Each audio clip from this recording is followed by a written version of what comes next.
All right, how's it going, y'all? So Synology Drive has finally added in two massive features that I've been waiting years for. The ability to do what's called file locking on Synology Drive clients, and also finally adding in file requests, meaning you can finally have a link where somebody can share out files with you without having to have an account. This is something that comes up all the time, and we've not been able to do it except on FileStation, and it's been really annoying. The file locking has been something I was promised, I think like 2 years ago now. And it is something that's really important for especially businesses and people with large file servers. And what it does is it makes sure two people do not save over each other's changes. And that is really, really important because otherwise with Synology Drive, since it's just a synchronization, it has no way of doing that. So that is going to be really, really useful coming down the line for people. And I know a lot of people have been wanting it for a long time. And so all of this stuff is coming in Synology Drive 4.0. And right now it is currently in beta. So we are going to be installing the beta version of this on this DS925 Plus, but eventually it should come into release. And these are the release notes for it right here. As I said, the two largest ones to me are these two right here. File requests, or something that has just been really annoying not having because it comes up all the time. You want to make it really simple where somebody can just upload files to you without having to log in and create a username and password and all those things. And finally, we are able to do it directly through Synology Drive. And there is also that file locking that we're going to go into in depth here. They've also added this support into V2 of their API and overall made some changes that hopefully should make everything work a lot more efficient and stop some of those conflicts we were seeing where sometimes, depending on a crash or power outage or whatever, stuff would get slightly out of sync and you'd have to resync everything, which was not great. But first, I'd like to take a moment to thank today's sponsor, our web developer, Visaggio Co. If you remember about a year ago, SpaceRex went through a massive rebrand. We got new logos, new website, and we spun off the Yarbrough Technologies as the consulting arm. This was all done through Matt and his team. We met with them often to go over what we thought would be best, and they really helped us build an entire business plan and really think through the pros and cons to every single one of our decisions, all while also building us out logos, new colors, new fonts, and an entire website. I cannot recommend them enough, and I think their work absolutely speaks for itself. So if you're ready to take your business to the next level, check out Visaggio Co. in the link in the description. They have web development packages starting from just getting started all the way up into high-end projects, marketing, and entire rebranding. So check out Visaggio Co. in the link in the description, and thanks for sponsoring today's video. All right, so without further ado, let's go ahead and try this on out. I'm gonna go ahead and log into my DS925 Plus, and we're going to go into the beta section here, and we are going to open up and install Synology Drive Server Beta. Note, obviously, whenever this does come out in full release, you will not have to do it the beta version, and this is a beta version, so if this is a production system that you really cannot lose data on, do not do this. This is really something for testing or people who want to tinker with the newest stuff and are really okay dealing with some bugs and glitches and possibly even data loss. I wouldn't expect there to be data loss, but always something you need to be prepared for when you are joining explicit betas. All right, so that has finally gone ahead and installed. And if we click on it, we can see that we are currently running 4.0. So let's go ahead and open it on up and see what we've got. They have actually changed this icon to a gear, which is interesting. And we have that AI that they're going through. Not yet really done a deep dive on it, but probably should. So within our overview, it's pretty much the same, but from our settings, we actually see that we've got this new section right here. Though to see all these things, we need to come into advanced features and activate it. This is one of the things that Synology does because this is open source software. They actually make you quote unquote activate it. So Synology has this activation for in a couple of different places. It does work if you are on a closed system. You basically just send them a serial number, they send back the activation code. And it is for things like Active Backup for Business, as well as the advanced features on Synology Drive. I assume this is to basically limit the ability for Xpology and other third-party people from kind of just copying their code and directly implementing it. Or it could also just be to track usage and see who are using these advanced features. I'm not fully sure. It does not require anything other than an account, but you do require an account.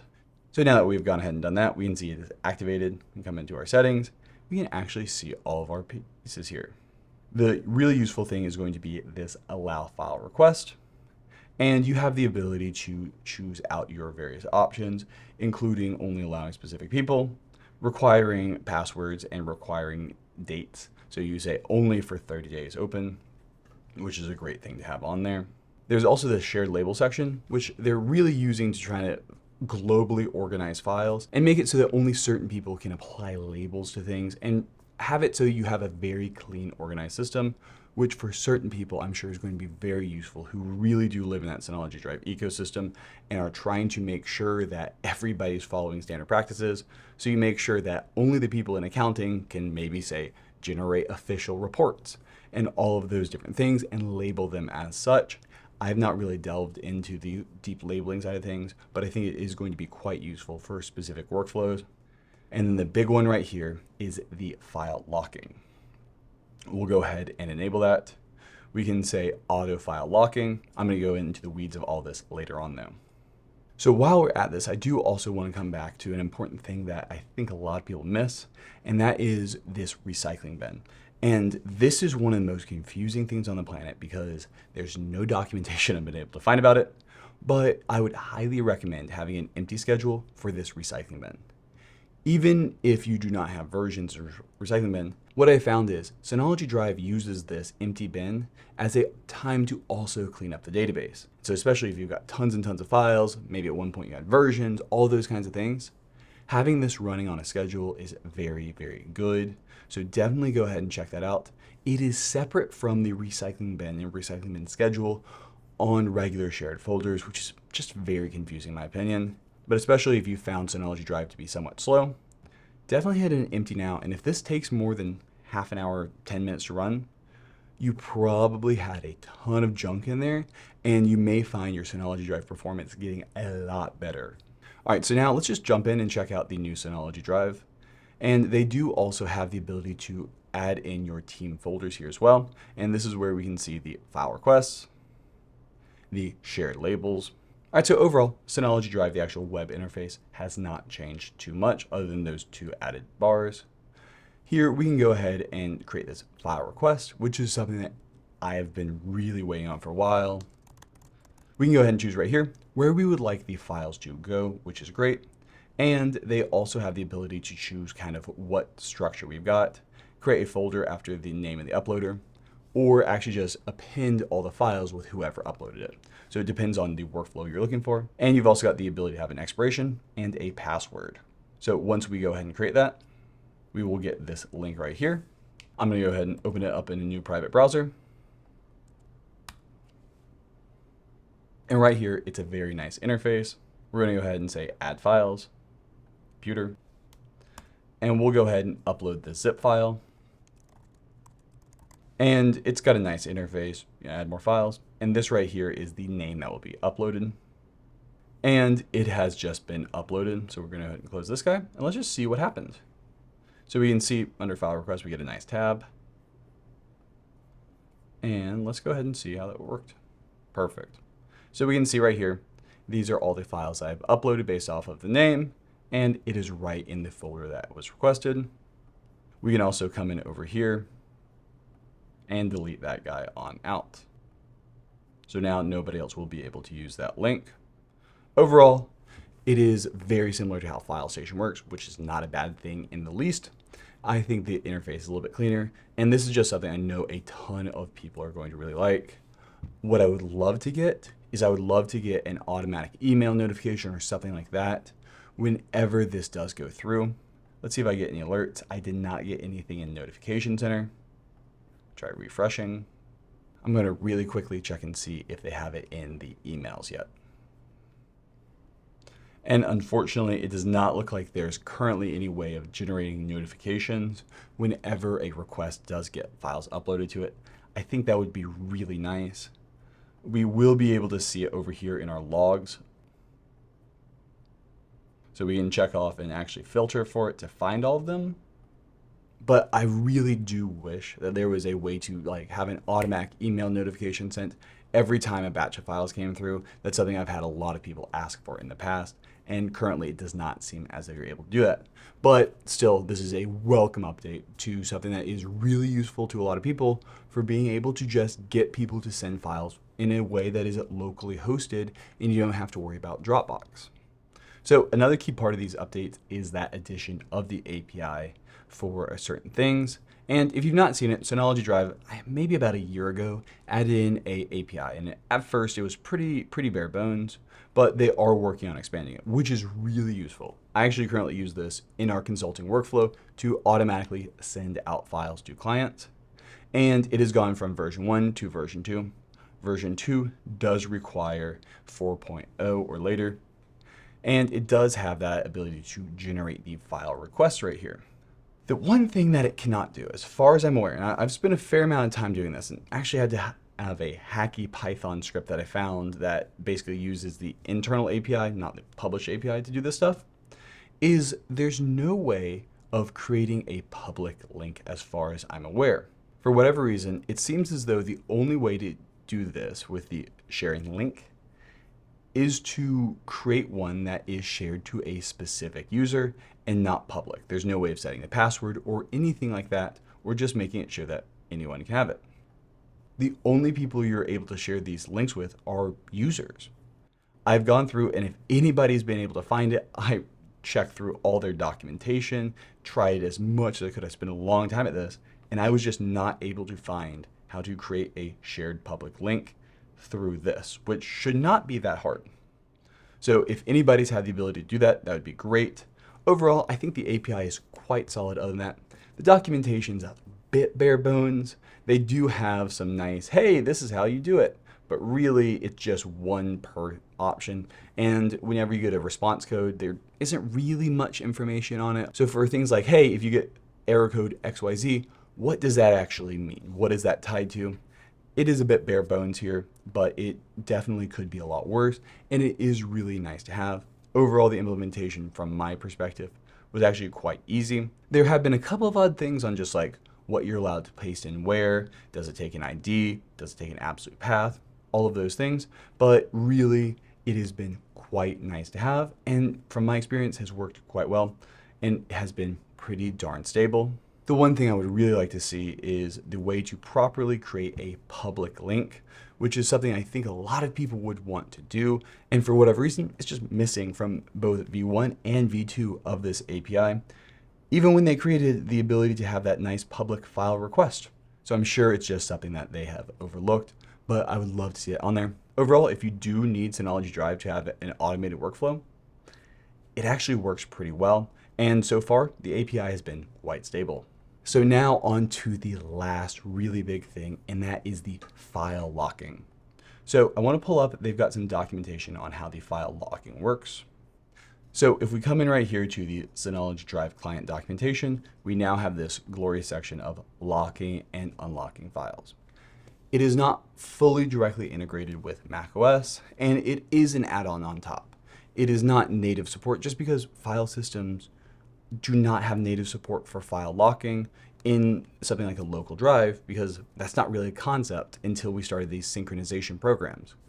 You've always been able to off of an SMB share because it was just integrated directly into the operating system rather than a tool on top.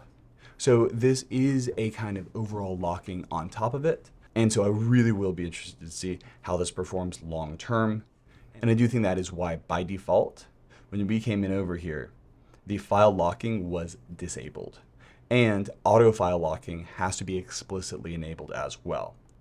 If we come into our Drive client, we can basically see that, hey, you can manually lock a file by right-clicking saying lock file, and same thing to unlock a file.